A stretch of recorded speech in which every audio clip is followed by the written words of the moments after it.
Sebuah truk kontainer pengangkut bahan penyedap rasa menyeruduk 2 unit warung di jalur Pantura Arja Winangun, Kabupaten Cirebon, Jawa Barat. Akibat kecelakaan, seorang penjaga warung tewas di lokasi dan 2 orang lainnya terluka dan dievakuasi ke rumah sakit. Satlantas Polresta Cirebon yang tiba di lokasi langsung melakukan olah tempat kejadian perkara dan mengamankan sopir truk. Dugaan awal, sopir tidak mampu menguasai kendaraannya yang melaju dalam kecepatan tinggi. Polisi juga akan berkoordinasi dengan Dinas Perhubungan untuk memeriksa kelayakan dari truk bermuatan bahan penyedap rasa itu.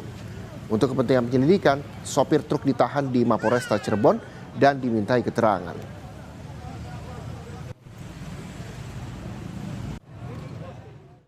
Supir tidak dapat mengendalikan laju kendaraannya. Tentunya pada saat melihat lampu merah banyak antrian mobil, yang bersangkutan supir truk membanting setir ke kiri sehingga menabrak 2 warung yang ada di sebelah kiri.